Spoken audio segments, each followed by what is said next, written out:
ராணிப்பேட்டை மாவட்டம் வாலாஜாபேட்டை அருகே ஒரே இரவில் 3 பேர் கொடூரமாக வெட்டி கொலை செய்யப்பட்ட சம்பவம் அதிர்ச்சியை ஏற்படுத்தியுள்ளது. மாமியார் உள்ளிட்ட 3 பேரை கொலை செய்துவிட்டு தப்பியோடிய மருமகனை போலீசார் கைது செய்து விசாரணை மேற்கொண்டு வருகின்றனர்.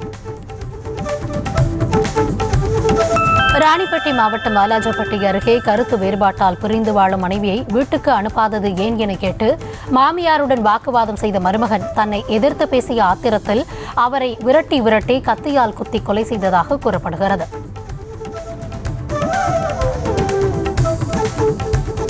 ராணிப்பேட்டை மாவட்டம் வாலாஜாபேட்டை அருகே மனைவி பிரிந்து சென்றதால் மாமியாரை ஓட விரட்டிச் சென்று கத்தியால் குத்தி கொலை செய்த மருமகன் தனது மனைவியுடன் தகாத உறவில் இருப்பதாக கூறப்படும் விஜய் என்பவரின் தாய் தந்தையை இரும்பு ராடால் அடித்து கொலை செய்தது அதிர்ச்சியை ஏற்படுத்தியுள்ளது.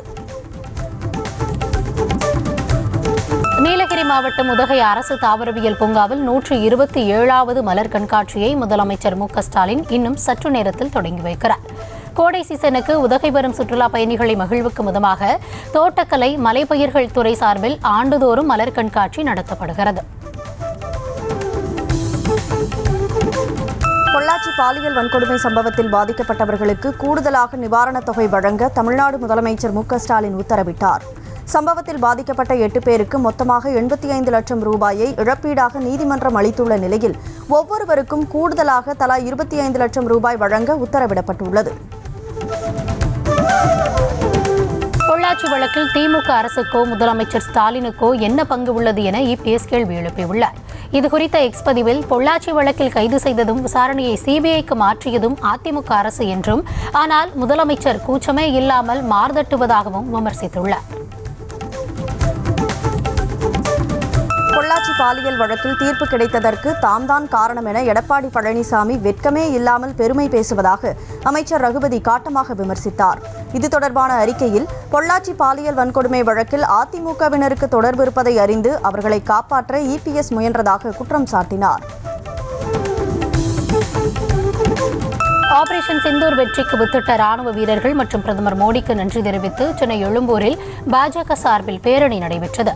மாநில தலைவர் நைனா நாகேந்திரன் தலைமையில் நடைபெற்ற பேரணியில் தேசிய கொடி மற்றும் ஆபரேஷன் சிந்தூர் வாசகம் அடங்கிய பதாகைகளை ஏந்தியபடி ஊர்வலமாக சென்றனர். அதிமுக பாஜகவை உள்ளடக்கிய தேசிய ஜனநாயக கூட்டணியில் தங்களை தவிர்க்க முடியாது என முன்னாள் முதலமைச்சர் ஓ பன்னீர்செல்வத்தின் ஆதரவாளர் வைத்திலிங்கம் கூறினார். சென்னை ராயப்பேட்டையில் செய்தியாளர்களிடம் பேசிய அவர், தேசிய ஜனநாயக கூட்டணியில் நீடிப்பது குறித்து இன்று ஓபிஎஸ் அறிவிப்பார் என்றார். தருமபுரி மாவட்டம் ஒகேனக்கல் காவிரி ஆற்றில் நேற்று 1000 கன அடியாக இருந்த நீர்வரத்து தற்போது வினாடிக்கு 5000 கன அடியாக உயர்ந்துள்ளது. கர்நாடக அணைகளின் காவிரி நீர்பிடிப்பு பகுதிகளில் பெய்து வரும் தொடர் மழையால் ஒகேனக்கல் காவிரி ஆற்றில் நீர்வரத்தும் உயர்ந்துள்ளது. சேலம் மாவட்டம் மேட்டூர் அணைக்கு நீர்வரத்து வினாடிக்கு 390 கன அடியிலிருந்து 1361 கன அடியாக அதிகரித்துள்ளது.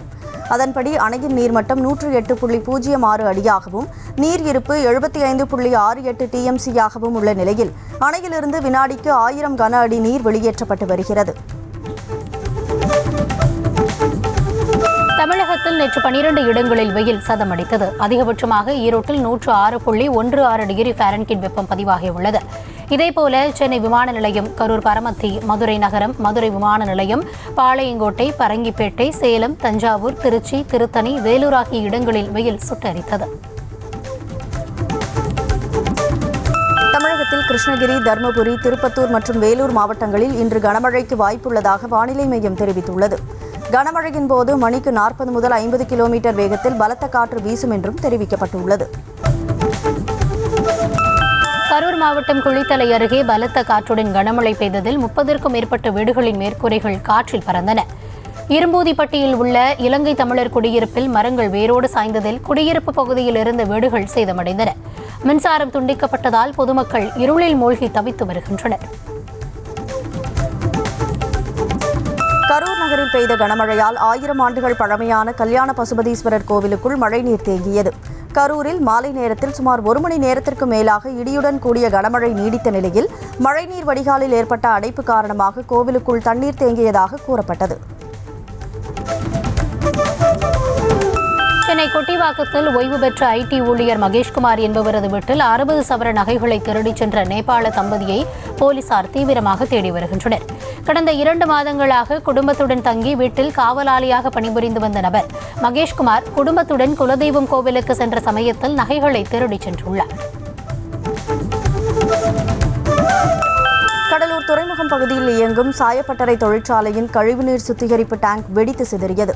இதனால் 6 லட்சம் லிட்டர் கொள்ளளவு கொண்ட ரசாயன கழிவுநீர் அருகில் உள்ள வீடுகளுக்குள் புகுந்ததால் பொதுமக்களுக்கு வாந்தி, மயக்கம் ஏற்பட்டது. இந்த சம்பவத்தை கண்டித்து பொதுமக்கள் சாலை மறியல் போராட்டத்தில் ஈடுபட்டனர்.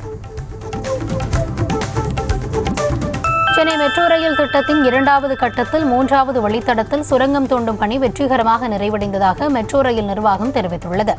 அயனாவரம் மெட்ரோ ரயில் நிலையத்தில் சுரங்கம் தோண்டும் பணியை தொடங்கிய கல்வராயன் என பெயரிடப்பட்ட இயந்திரம் 867 மீட்டர் நீளமுள்ள சுரங்கப்பாதை பணியை முடித்துவிட்டு பெரம்பூர் நிலையத்தை வந்தடைந்தது.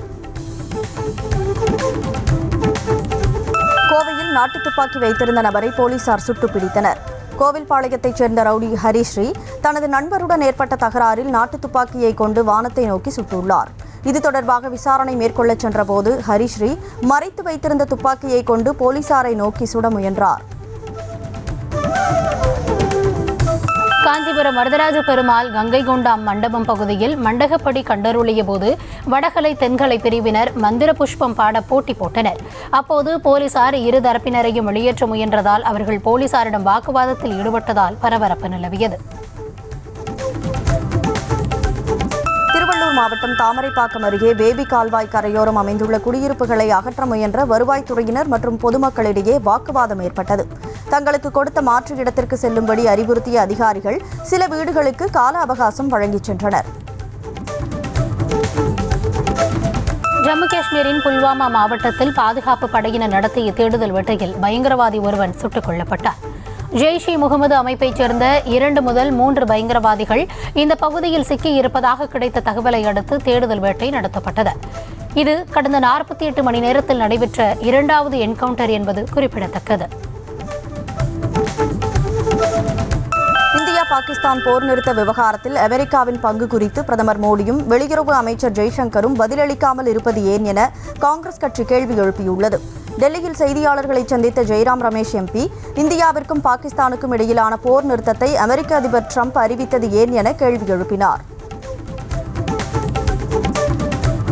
கர்னல் சோஃபியா குரேஷி குறித்து அவதூறு கருத்து தெரிவித்த பாஜக அமைச்சர் கன்வார் விஜய்ஷா மீது 3 பிரிவுகளின் கீழ் வழக்கு பதிவு செய்யப்பட்டுள்ளது. கர்னல் சோஃபியா குரேஷி குறித்த கருத்துக்கு கண்டனம் தெரிவித்த அம்மாநில உயர்நீதிமன்றம் உடனடியாக விஜய்ஷா மீது வழக்கு பதிவு செய்யும்படி உத்தரவிட்டிருந்தது. மணிப்பூர் மாநிலம் சண்டேல் மாவட்டத்தில் மியான்மர் எல்லைப் பகுதியில் பாதுகாப்பு படையினர் நடத்திய துப்பாக்கிச் சூட்டில் கிளர்ச்சியாளர்கள் 10 பேர் கொல்லப்பட்டனர். நியூ சம்தால் கிராமத்தில் புதன்கிழமை இரவு தேடுதல் வேட்டையில் ஈடுபட்ட பாதுகாப்பு படையினர் மீது கிளர்ச்சியாளர்கள் துப்பாக்கிச்சூடு நடத்தியதை அடுத்து இரு தரப்புக்கும் பயங்கர துப்பாக்கிச் சண்டை நடைபெற்றது. ஆவின் நிறுவனம் மூலம் நாளொன்றிற்கு 38 லட்சம் லிட்டர் பால் கொள்முதல் செய்யப்படுவதாக அமைச்சர் மனோ தங்கராஜ் தெரிவித்தார். நாகை மாவட்ட ஆட்சியர் அலுவலகத்தில் நடைபெற்ற கூட்டுறவு பால் உற்பத்தியாளர்கள் சங்க செயலாளர்கள் மற்றும் அனைத்து இணைத்துறை அலுவலர்களுக்கான கலந்தாய்வு கூட்டத்தில் கலந்து கொண்டு பயனாளிகளுக்கு பால் தரம் சோதிக்கும் கருவி மற்றும் நலத்திட்ட உதவிகளை வழங்கினார். திருப்பத்தூர் மாவட்டம் ஆம்பூர் அருகே ரேஷன் அரிசி கடத்தலை தடுக்கச் சென்ற வட்ட வழங்கல் ஆய்வாளர் மீது தாக்குதல் நடத்திய இளைஞரை போலீசார் கைது செய்தனர். கன்னிகாபுரம் கிரீன் சிட்டி பகுதியில் தொடர்ந்து ரேஷன் அரிசி பதுக்கி வைத்து வெளிமாநிலங்களுக்கு கடத்தப்படுவதாக ரகசிய தகவல் கிடைத்தது. நெல்லை மாவட்டத்தில் திமுக கவுன்சிலர் வீட்டில் பெட்ரோல் குண்டு வீசப்பட்டதில் கார் உள்ளிட்ட பொருட்கள் சேதமடைந்தன. முன்னீர்பள்ளம் கிராம ஊராட்சியில் உறுப்பினராக இருக்கும் சரஸ்வதியின் வீட்டிற்கு வந்த 4 பேர் கொண்ட மர்ம கும்பல் பெட்ரோல் குண்டை வீசியது.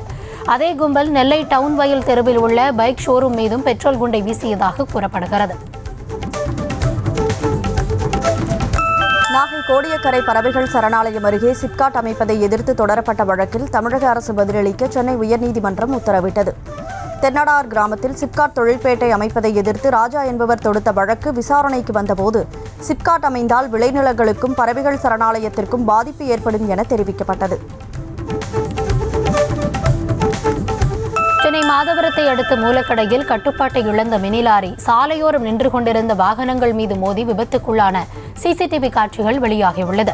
மினி லாரி ஓட்டுநருக்கு திடீரென வலிப்பு நோய் ஏற்பட்டதால் விபத்துக்குள்ளானதாக கூறப்படும் நிலையில் அவரை மாதவரம் போலீசார் மீட்டு மருத்துவமனையில் அனுமதித்தனர். சிவகங்கையில் பல்வேறு கொலை வழக்குகளில் கைது செய்யப்பட்ட 9 பேர் குண்டர் தடுப்பு சட்டத்தில் கைது செய்யப்பட்டனர்.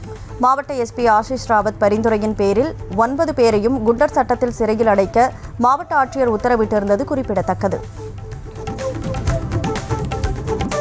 திருவனந்தபுரத்திலிருந்து மதுரை வரை செல்லும் அமிர்தா எக்ஸ்பிரஸ் ராமேஸ்வரம் வரை நீட்டிக்கப்பட்டுள்ளதாக மதுரை கோட்ட ரயில்வே மேலாளர் தெரிவித்துள்ளார். 14 கோடி ரூபாய் மதிப்பீட்டில் திண்டுக்கல் மாவட்டம் பழனி ரயில் நிலையத்தை அம்ரித் பாரத் திட்டத்தின் கீழ் புதுப்பிக்கும் பணி நடைபெற்று வருகிறது. இதனை மதுரை கோட்ட ரயில்வே மேலாளர் நேரில் ஆய்வு செய்தார். புதுக்கோட்டை அருகே முன்னாள் விஏஓவையும் அவரது மகன்களையும் அதிமுக முன்னாள் ஊராட்சித் தலைவர் அடியாட்களை வைத்து தாக்கியதாக புகார் எழுந்துள்ளது. துறையூர் ஊராட்சித் தலைவராக முருகேசன் இருந்தபோது முறைகேட்டில் ஈடுபட்டதாக முன்னாள் விஏஓ காசி புகார் அளித்தார். இதுகுறித்த விசாரணைக்கு மாவட்ட ஊரக வளர்ச்சி முகமை அலுவலகத்தில் ஆஜரான போது தாக்கியதாக கூறப்படுகிறது. திருப்பத்தூர் வெலக்கல் நத்தம் முன்னாள் ஊராட்சி மன்ற தலைவர் தனது நிலத்தை போலி ஆதார் கார்டு மூலம் பத்திரப்பதிவு செய்த நபர் மீது நடவடிக்கை எடுக்க கோரி எஸ்பி அலுவலகத்தில் புகார் அளித்தார். நாற்றம்பள்ளியைச் சேர்ந்த பாஜக நிர்வாகி கண்மணி மீது அளித்த புகாரில் போலீசார் நடவடிக்கை எடுக்கவில்லை என கூறி எஸ்பி அலுவலகம் சென்று கண்டன கோஷங்களை எழுப்பினர். திண்டுக்கல் மாவட்டம் நத்தத்தில் தெருநாய் கடித்து சிறுவர்கள் உள்ளிட்ட 7 பேர் காயமடைந்தனர். நத்தம் பஜார் தெருவில் சுற்றித் திரிந்த தெருநாய் ஒன்று சாலையில் நடந்து சென்றவர்களை கடித்துள்ளது. இதில் காயமடைந்த 7 பேர் மருத்துவமனையில் சிகிச்சைக்காக அனுமதிக்கப்பட்டனர். திண்டுக்கல் மாவட்டம் கொடைக்கானலில் காட்டெருமைக்கு உணவு வழங்கிய 2 பேருக்கு தலா 5000 ரூபாய் அபராதம் விதிக்கப்பட்டுள்ளது.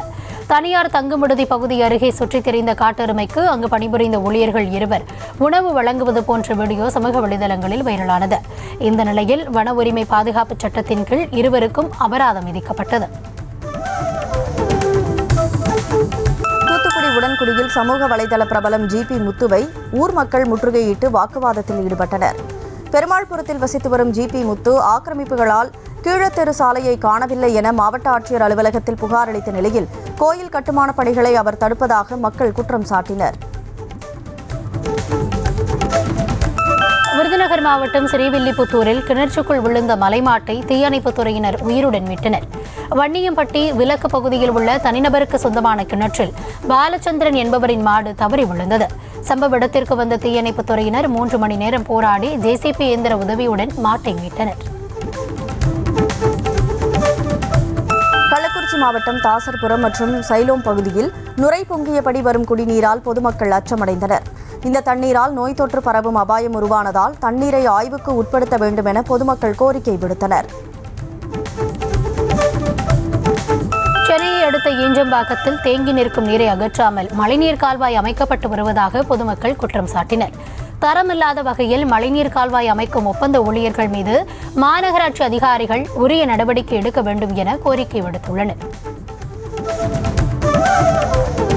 தென்காசி மாவட்டம் கடையநல்லூரில் கட்டி முடிக்கப்பட்டும் திறக்கப்படாத ரேஷன் கடையை உடனடியாக திறந்து பயன்பாட்டுக்கு கொண்டு வர பொதுமக்கள் கோரிக்கை விடுத்துள்ளனர். அருணாச்சலபுரம் கிராமத்தில் செயல்பட்டு வந்த ரேஷன் கடை கட்டடம் இடிந்து விழும் நிலையில் இருந்ததால் அதனை இடித்துவிட்டு 13,56,000 ரூபாய் மதிப்பில் புதிய கட்டடம் கட்டப்பட்டது. சென்னை திருவொற்றியூரில் மதுபோதையில் ரவுடியை சக ரவுடி கத்தியால் வெட்டிய சம்பவத்தில் சிறுவன் உள்ளிட்ட 2 பேரை போலீசார் கைது செய்தனர். திருவொற்றியூரைச் சேர்ந்த லோகேஸ்வரனுக்கும் ஆனந்தமுருகன் என்பவருக்கும் புழல் சிறையில் வைத்து பிரச்சனை ஏற்பட்டது. சமீபத்தில் சிறையிலிருந்து வெளியே வந்த ஆனந்த் லோகேஷை மது அருந்த அழைத்துச் சென்று தாக்கியுள்ளார். தூத்துக்குடி அருகே கைம்பெண்ணிடம் பாலியல் சீண்டலில் ஈடுபட்டு வீடியோ பதிவு செய்து பணம் கேட்டு மிரட்டிய நபர் மீது புகார் அளிக்கப்பட்டது. 36 வயதான கைம்பெண்ணுடன் நட்பாக பழகிய பிள்ளையார் கோவில் தெருவைச் சேர்ந்த அஜித்குமார் கடந்த ஆண்டு பிறந்தநாள் பார்ட்டிக்கு அழைத்து ஜூஸ் மற்றும் கேக்கில் மயக்க மருந்து கலந்து பாலியல் சீண்டலில் ஈடுபட்டார்.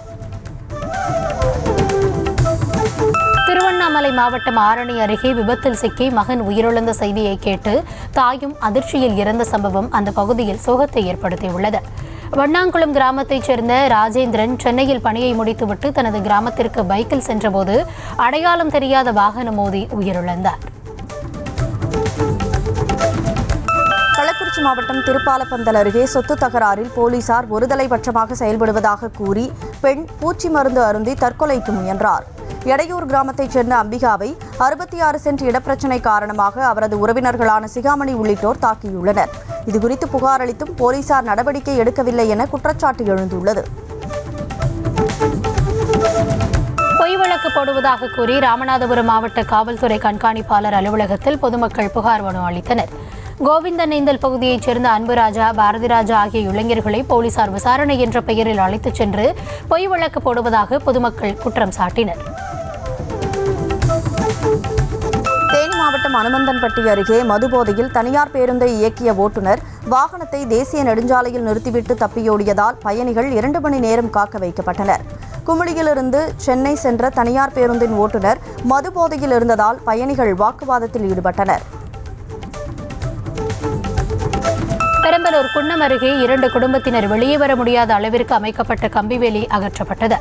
நன்னை கிராமத்தில் குடியிருந்து வரும் நல்லபெருமாள், பெரியசாமி ஆகியோரின் குடும்பம் வெளியே வர முடியாத அளவுக்கு பரமசிவம் என்பவர் கம்பிவேலி அமைத்ததாக புகார் அளிக்கப்பட்டதால் வட்டாட்சியர் நடவடிக்கை மேற்கொண்டார். கிருஷ்ணகிரி ஹொசூர் அருகே கர்நாடக மாநில அரசு பேருந்து மோதியதில் வனச்சரக ஊழியர்கள் 2 பேர் உயிரிழந்தனர். திருப்பத்தூர் வாணியம்பாடியில் வன ஊழியராக பணிபுரிந்து வந்த தேன்கனிக்கோட்டை நவரோஜி தெருவைச் சேர்ந்த கார்த்திகேயன் சக ஊழியர் திவாகருடன் இருசக்கர வாகனத்தில் சென்றார். அப்போது கொடமாண்டப்பட்டி பிரிவு சாலை அருகே பேருந்து மோதியது. திருச்சி மாவட்டத்தில் MIT வேளாண்மை மற்றும் தொழில்நுட்ப கல்லூரியில் வேளாண் கண்காட்சி நடைபெற்றது. கிராமங்களில் தங்கி பயிற்சி பெற்ற இளநிலை இறுதியாண்டு மாணவர்கள் அங்குள்ள பிரச்சினைக்கு தீர்வு காணும் முயற்சியாக கண்காட்சி நடத்தப்பட்டது. கண்காட்சியை விவசாயிகள் மற்றும் பொதுமக்கள் பார்வையிட்டனர். திருச்சி மாவட்டம் திருத்தலையூர் கிராமத்தில் நடைபெற்ற மீன்பிடி திருவிழாவில் சுற்றுவட்டார பகுதிகளைச் சேர்ந்த பொதுமக்கள் கலந்து கொண்டு போட்டி போட்டுக்கொண்டு மீன்களை பிடித்தனர். கெண்டை, கெளுத்தி, விரால் உள்ளிட்ட பல்வேறு வகையான மீன்கள் கிடைத்ததால் மகிழ்ச்சி அடைந்தனர். பணியாளர்களை தொழில் முனைவர்களாக மாற்றும் திட்டத்தை அமல்படுத்தியது தொடர்பான ஆவணங்களை தாக்கல் செய்ய தமிழ்நாடு அரசுக்கு சென்னை உயர்நீதிமன்றம் உத்தரவிட்டுள்ளது. திட்டத்தை செயல்படுத்தியதில் முறைகேடு நடந்திருப்பதாக குற்றம் சாட்டி CBI விசாரணைக்கு உத்தரவிடக் கோரி மனு தாக்கல் செய்யப்பட்டுள்ளது. தேனி மாவட்டம் பெரியகுளம் அருகே தேசிய நெடுஞ்சாலையை கடக்க முயன்றபோது அரசு பேருந்து மோதியதில் 15 மாடுகள் சம்பவ இடத்திலேயே உடல் சிதறி பலியாகின. விவசாய நிலத்தில் கிடை அமைப்பதற்காக மாடுகளை ஓட்டிச் சென்றபோது விபத்து ஏற்பட்டது. வேலூரில் ஜாய் ஆலுகாஸ் நகைக்கடையில் சுவரில் துளையிட்டு 18 கிலோ தங்க நகைகளை திருடிய வழக்கில் கைதான டிக்காராம் என்பவர் சிறையிலிருந்து வெளிவந்ததும் சென்னை குரோம்பேட்டையில் கைவரிசை காட்டி மீண்டும் சிறைக்கு சென்றுள்ளார். குரோம்பேட்டையில் பூட்டிய வீட்டின் கதவை உடைத்து 10 சவரன் நகைகளை திருடிய டிக்காராமை CCTV காட்சிகள் உதவியுடன் போலீசார் கைது செய்தனர். சென்னை ராமாபுரத்தில் போதை மாத்திரை விற்பனையில் ஈடுபட்ட 3 கைது செய்த போலீசார் 200 போதை மாத்திரைகளையும் பறிமுதல் செய்தனர். ரோந்து பணியின் போது 2 கைது செய்து 40 போதை மாத்திரைகளை கைப்பற்றிய போலீசார் அவர்களுக்கு போதை மாத்திரைகளை விநியோகம் செய்தவனையும் கைது செய்து 160 போதை மாத்திரைகளை பறிமுதல் செய்தனர். புதுக்கோட்டை மாவட்டம் ஆலங்குடி அருகே நில உடைமை சான்று வழங்குவதற்கு பெண்ணிடம் 2500 ரூபாய் லஞ்சம் பெற்ற கிராம நிர்வாக அலுவலருக்கு 2 ஆண்டுகள் சிறை தண்டனை விதித்து புதுக்கோட்டை நீதிமன்றம் தீர்ப்பளித்தது. கோவிலூரைச் சேர்ந்த பஞ்சாயி கடந்த 2012இல் தனது வீட்டுக்கு மின் இணைப்பு பெற கிராம நிர்வாக அலுவலரிடம் நில உடைமை சான்று கேட்டது குறிப்பிடத்தக்கது. சத்தீஸ்கர் தெலுங்கானா எல்லையில் சிவப்பு பயங்கரவாதத்தின் கோட்டையில் மூவர்ண கொடி பறப்பதாக மத்திய உள்துறை அமைச்சர் அமித்ஷா பெருமிதம் தெரிவித்தார். இதுகுறித்து பேசிய அவர், கரேகோட்டா மலையில் ஒரு காலத்தில் சிவப்பு பயங்கரவாதம் கோலோச்சியதாகவும் 21 நாட்களுக்குள் 31 மாவோயிஸ்டுகளை சுட்டு வீழ்த்தியதாகவும் தெரிவித்தார். பாகிஸ்தான் ஆதரவு நாடுகளான துருக்கி மற்றும் அசர்பைஜானில் படப்பிடிப்புகளை புறக்கணிக்குமாறு மேற்கிந்திய திரைப்பட தொழிலாளர் சம்மேளனம் வலியுறுத்தியுள்ளது. ஆபரேஷன் சிந்தூரின் போது இரு நாடுகளும் பாகிஸ்தானுக்கு ஆதரவு தெரிவித்ததால் இந்திய திரைப்பட தயாரிப்பாளர் சங்கம் மற்றும் மேற்கத்திய இந்திய திரைப்பட தயாரிப்பாளர் சங்கம் ஆகியவற்றுக்கு சம்மேளனம் வலியுறுத்தியுள்ளது. ஆபரேஷன் சிந்தூர் வெற்றிக்கு வித்திட்ட இந்திய வீரர்களை பாராட்டி பாஜக ஆளும் மாநிலங்களில் தேசிய கொடியுடன் பேரணி நடைபெற்றது. ராஞ்சி, சிம்லா, மகாராஷ்டிரா, புவனேஸ்வர், லக்னோ, டேராடூன் ஆகிய இடங்களில் அந்தந்த மாநில முதலமைச்சர்கள் முன்னிலையில் நடைபெற்ற தேசிய கொடி பேரணியில் ஏராளமானோர் கலந்து கொண்டனர். தேசியவாத காங்கிரஸ் கட்சியின் சரத்பவார் பிரிவு அஜித் பவார் பிரிவுடன் இணைவது குறித்து ஆலோசனை நடத்தியதாக தகவல் வெளியாகியுள்ளது. உள்ளாட்சித் தேர்தல் நெருங்குவதையொட்டி மும்பையில் உள்ள கட்சி அலுவலகத்தில் மாவட்ட நிர்வாகிகளுடன் நடைபெற்ற கூட்டத்தில் தேசியவாத காங்கிரசின் இரு பிரிவுகளையும் ஒன்றிணைப்பது தொடர்பாக ஆலோசிக்கப்பட்டதாக கூறப்படுகிறது. கேரள மாநிலம் கரிப்பூர் விமான நிலையத்தில் சுமார் 40 கோடி ரூபாய் மதிப்புள்ள போதைப் பொருட்களை வைத்திருந்த 3 பெண்களை போலீசார் கைது செய்தனர். தாய்லாந்திலிருந்து விமானம் மூலம் கரிப்பூர் விமான நிலையத்திற்கு வந்தடைந்த பயணிகளை சுங்கத்துறை அதிகாரிகள் சோதனை செய்தபோது போதைப் பொருள் பிடிபட்டது. ஹரியானாவில் 3 வயதில் ஆசிட் வீச்சுக்குள்ளான பெண் 12ஆம் வகுப்பு பொதுத் தேர்வில் 95.6% மதிப்பெண்களுடன் பள்ளியில் முதலிடம் பிடித்து அசத்தியுள்ளார். பல்வேறு சிரமங்களை சந்தித்து வந்த அந்த பெண் சண்டிகரில் செக்டார் 26 உள்ள பார்வை மாற்றுத்திறனாளிகள் பள்ளியில் பயின்று சாதனை படைத்துள்ளார். கர்நாடக மாநிலம் ராமநகர் பகுதியில் காணாமல் போன 14 வயது மாற்றுத்திறனாளி சிறுமி பாலியல் வன்கொடுமை செய்யப்பட்டு கொலை செய்யப்பட்டதாக உறவினர்கள் குற்றம் சாட்டியுள்ளனர். இது தொடர்பாக சம்பவ இடத்திற்கு சென்ற போலீசார் சில நபர்களை பிடித்து விசாரணை மேற்கொண்டு வருவதாகவும் கூறப்படுகிறது. ஆந்திராவில் திருமணத்திற்கு மீறிய உறவில் இருந்த ஜோடியை புகாரின் பேரில் போலீசார் கைது செய்தனர். காக்கிநாடாவைச் சேர்ந்த இறால் வியாபாரியான லட்சுமணனின் மனைவிக்கும் கல்லூரி மாணவர் ஒருவருக்கும் தகாத உறவு இருந்ததாக கூறப்படுகிறது. கணவன் வீட்டில் இல்லாத நேரத்தில் இருவரும் தனிமையில் சந்தித்தபோது கையும் களவுமாக சிக்கினர். பாகிஸ்தானின் பலூச்சிஸ்தான் மாகாணத்தை தனி நாடாக பலூச் விடுதலை ராணுவத்தின் தலைவர் அறிவித்தார். இது தொடர்பாக எக்ஸ் தளத்தில் பதிவிட்டுள்ள அவர், தங்களை பாகிஸ்தானின் மக்கள் என்று குறிப்பிட வேண்டாம் என்றும், பாகிஸ்தானின் மக்கள் பஞ்சாபிகள், அவர்கள் விமான குண்டுவெடிப்பு, காணாமலாக்குதல், இனப்படுகொலை ஆகியவற்றை சந்திக்காதவர்கள் என்றும் குறிப்பிட்டார். பாகிஸ்தானின் பலூச்சிஸ்தானில் உதவி ஆணையராக முதன்முறையாக இந்து பெண் நியமிக்கப்பட்டுள்ளார். அந்நாட்டின் சிறுபான்மை சமூகமான இந்து மதத்தைச் சேர்ந்த பெண் காஷிஸ் சௌத்ரி உதவி ஆணையராக நியமிக்கப்பட்டுள்ளார். சகாய் மாவட்டத்தைச் சேர்ந்த 25 வயது இளம்பெண்ணான இவர் பலூச்சிஸ்தான் பப்ளிக் சர்வீஸ் கமிஷன் தேர்வில் வெற்றி பெற்றுள்ளார். பாகிஸ்தானின் குவட்டா நகரில் மாகாண சட்டமன்ற உறுப்பினர் அலி மதாத் ஜடாக்கின் வாகன அணிவகுப்பு மீது பலூச் கிளர்ச்சியாளர்கள் நடத்திய வெடிகுண்டு தாக்குதலில் ஒருவர் உயிரிழந்தார். மேலும் 10 பேர் காயமடைந்தனர். இந்தியாவுக்கு எதிரான சண்டையில் பாகிஸ்தான் வெற்றி பெற்றதாக நடைபெற்ற பொதுக்கூட்டத்திற்கு சென்று கொண்டிருந்த போது ஜடாக்கின் கான்வாய் மீது தாக்குதல் நடத்தப்பட்டுள்ளது. இஸ்ரேல் ராணுவம் நடத்திய வான்வழி தாக்குதலில் காசாவின் ஜபாலியா நகரம் சிதைந்து கிடக்கும் வீடியோ காட்சி வெளியாகியுள்ளது. மேலும் தாக்குதலில் உயிரிழந்தவர்களின் உடல்கள் குவித்து வைக்கப்பட்டிருக்கும் நிலையில் இறந்தவர்களின் உடல்களை பார்த்து உறவினர்கள் கதறி அழும் காட்சி காண்போர் நெஞ்சையும் கலங்க வைப்பது போல் உள்ளது.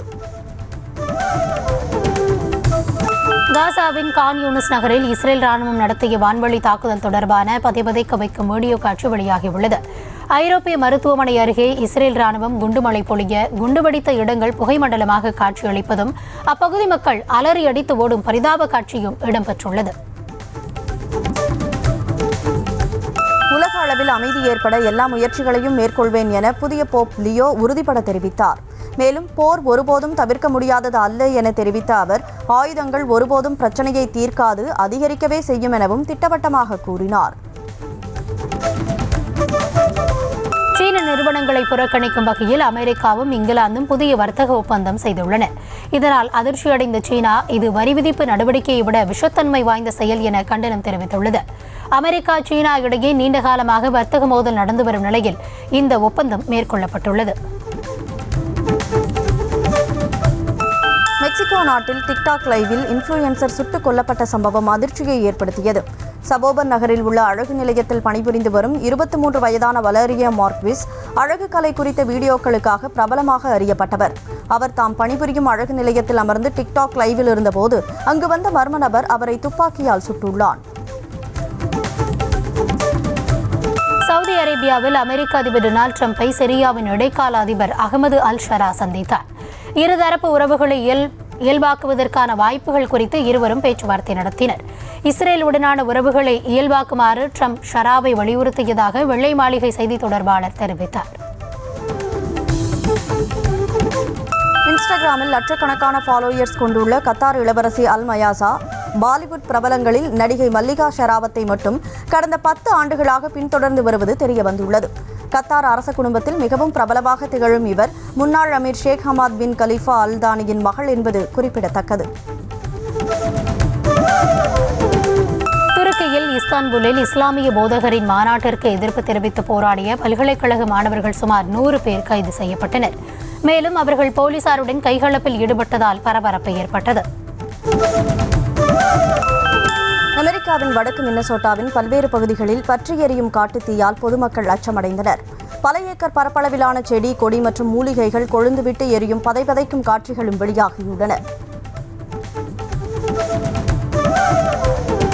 மெக்சிகோவில் வானில் தீப்பற்றி எரியும் பிரம்மாண்ட பலூனிலிருந்து ஒருவர் கயிற்றை பிடித்துக் கொண்டு தொங்கி கீழே விழுந்து உயிரிழக்கும் வீடியோ இணையத்தில் வெளியாகி காண்போரை கண்கலங்க செய்துள்ளது.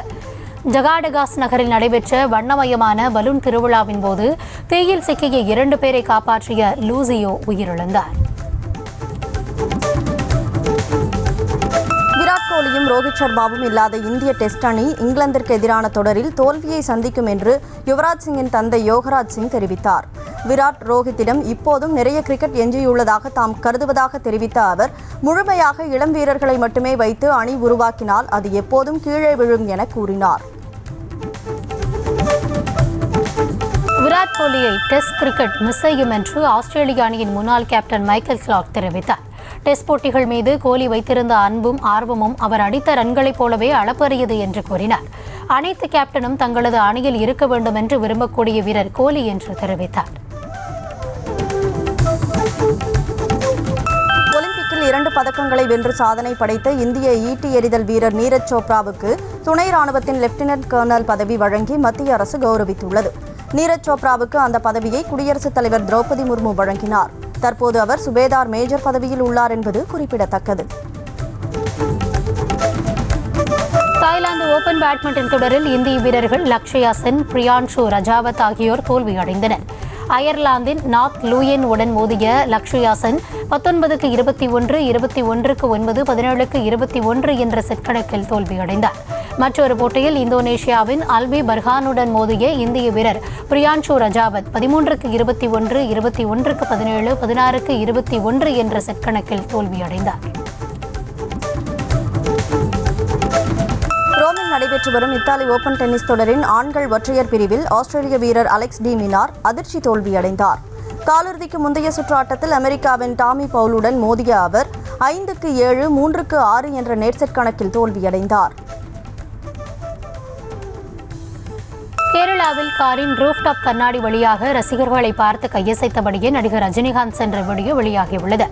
ஜெயிலர் 2 படப்பிடிப்பு கேரளாவின் பல்வேறு பகுதிகளில் தீவிரமாக நடைபெற்று வரும் நிலையில் நேற்று கோழிக்கோடு சென்றிருந்த ரஜினியை பார்த்ததும் ரசிகர்கள் விசிலடித்து உற்சாகத்தில் துள்ளி குதித்தனர். இயக்குனர் மணிரத்னம் இயக்கத்தில் நடிகர் கமல் நடித்துள்ள தக் லைஃப் படத்தின் ட்ரெய்லர் மற்றும் இசை வெளியீட்டு விழா தேதியை படக்குழு அறிவித்துள்ளது. மே 17ஆம் தேதி மாலை 5 மணிக்கு ட்ரெய்லர் வெளியாகும் என்றும், மே 24ஆம் தேதி சென்னை சாய்ராம் கல்லூரியில் இசை வெளியீட்டு விழா நடைபெறும் என்றும் தெரிவிக்கப்பட்டுள்ளது. நடிகர் சந்தானம் நடித்துள்ள டிடி நெக்ஸ்ட் லெவல் படத்தின் தயாரிப்பு நிறுவனத்திடம் படத்தில் இடம்பெற்றுள்ள கிஸ்ஸா 47 பாடலை நீக்க கோரியும் 100 கோடி ரூபாய் மான நஷ்ட ஈடு கேட்டு திருப்பதி தேவஸ்தானம் அறக்காவலர் குழு நோட்டீஸ் அனுப்பியுள்ளது. வழக்கறிஞர் மூலம் அறக்காவலர் குழு உறுப்பினர் பானு பிரகாஷ் இந்த நோட்டீஸை அனுப்பியுள்ளார். விஜய் ஆண்டனி நடித்துள்ள மார்கன் திரைப்படம் ஜூன் 27ஆம் தேதி வெளியாகும் என்று படக்குழு அறிவித்துள்ளது.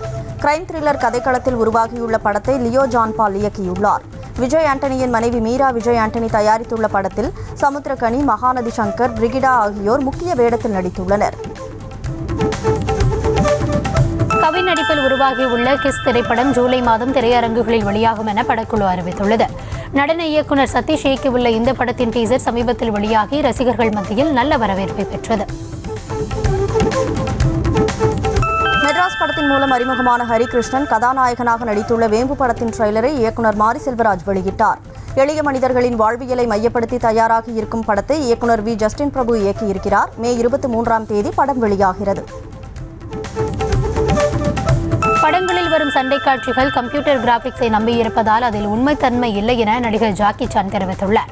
முன்பு களத்தில் இறங்குவதுதான் ஒரே வழியாக இருந்தது என்றும், தற்போது கம்ப்யூட்டர் கிராபிக்ஸ் மூலம் நடிகர்கள் எதையும் செய்ய முடியும் என்றும் கூறினார். அவர் நடித்துள்ள கராதே கிட் லெஜெண்ட்ஸ் திரைப்படம் மே 30ஆம் தேதி வெளியாகிறது. சூரி நடிப்பில் உருவாகியுள்ள மாமன் திரைப்படத்தின் விழுதே தல விழுதே என்ற பாடல் வெளியாகியுள்ளது.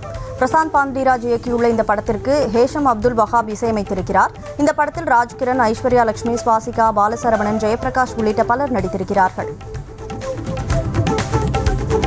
வைகாசி மாத பூஜைக்காக சபரிமலை ஐயப்பன் கோவில் நடை திறக்கப்பட்டது. தந்திரி கண்டரர் ராஜீவ் முன்னிலையில் மேல்சாந்தி அருண்குமார் நம்பூதிரி தீபாராதனை காண்பித்து நடையை திறந்து வைத்தார். மேலும் பக்தர்கள் அடுத்த 5 நாட்களுக்கு சுவாமி தரிசனம் செய்யலாம் எனவும் அறிவிக்கப்பட்டுள்ளது. மதுரை வைகை ஆற்றில் 2வது முறையாக எழுந்தருளி அருள்பாலித்த கள்ளழகரை திரளான பக்தர்கள் சாமி தரிசனம் செய்து வழியனுப்பி வைத்தனர். சித்திரை திருவிழாவுக்கு மதுரைக்கு வந்த கள்ளழகர் தங்க குதிரை வாகனத்தில் ஒரு முறையும், ஆனந்தராயர் பல்லக்கில் 2வது முறையும் வைகை ஆற்றில் இறங்கி அருள் பாலித்தார். புதுக்கோட்டை அருகே நடைபெற்ற கோவில் தேரோட்டத்தில் திரளான பக்தர்கள் கலந்து கொண்டு தேரை வடம் பிடித்து இழுத்து சுவாமி தரிசனம் செய்தனர். பெங்களூரு புடாரியம்மன் கோவில் சித்திரை திருவிழாவை ஒட்டி தேர் திருவிழா நேற்று வெகு விமர்சையாக நடைபெற்றது. அலங்கரிக்கப்பட்ட தேரில் புடாரியம்மன் சிறப்பு அலங்காரத்தில் எழுந்தருளினார். தஞ்சை மாவட்டம் பட்டுக்கோட்டை அருகே நடைபெற்ற கோவில் தேரோட்டத்தில் திரளான பக்தர்கள் தேரை வடம் பிடித்து இழுத்து சாமி தரிசனம் செய்தனர். ஆலத்தூர் காருடைய ஐயனார் வீரனார் கோவில் சித்திரை திருவிழா காப்பு கட்டுதலுடன் தொடங்கி நடைபெற்று வந்தது. விழாவின் முக்கிய நிகழ்வான தேரோட்டம் நேற்று மாலை நடைபெற்ற நிலையில் பிரம்மாண்ட ட்ரம்ஸ் முழங்க தேரடியிலிருந்து புறப்பட்ட தேர் சுமார் 1 கிலோமீட்டர் சுற்றி மீண்டும் நிலையை வந்தடைந்தது.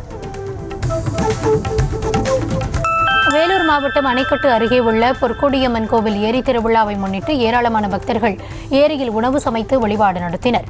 வேலங்காடு கிராமத்தில் உள்ள பொற்கொடியம்மன் கோவிலுக்கு வந்திருந்த பக்தர்கள் வேண்டுதல் நிறைவேறியதற்காக பொம்மைகளை காணிக்கையாக செலுத்தினர். காஞ்சிபுரம் மாவட்டம் வரதராஜ பெருமாள் திருக்கோயிலில் வைகாசி பிரம்மோற்சவத்தை முன்னிட்டு ஏராளமான பக்தர்கள் சாமி தரிசனம் செய்தனர். வைகாசி விசாக பிரம்மோற்சவம் ஞாயிற்றுக்கிழமை கொடியேற்றத்துடன் தொடங்கிய நிலையில் 4ஆம் நாளில் 9 தலை கொண்ட சேஷ வாகனத்தின் மீது ஸ்ரீதேவி பூதேவி தாயாருடன் பெருமாள் எழுந்தருளினார். திருவண்ணாமலை மாவட்டம் கீழ்பெண்ணாத்தூரில் கூத்தாண்டவர் கோவில் தேர் திருவிழா நடைபெற்றது. சித்திரை திருவிழா நிறைவு நாளில் அரவான் களபலியிடுதல் நடைபெற்றது. இதில் ஏராளமான திருநங்கைகள் தாலி அறுத்தும் வளையல்களை உடைத்தும் விதவை கோலத்தில் ஒப்பாரி வைத்து அழுதனர்.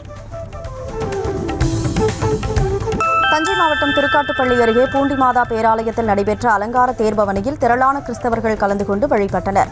மல்லிகைப்பூ மற்றும் மின்விளக்குகளால் அலங்கரிக்கப்பட்ட தேரில் மாதா சொரூபம் எழுந்தருளிய நிலையில் வானவேடிக்கை முழங்க தேர்பவனி விமர்சையாக நடைபெற்றது.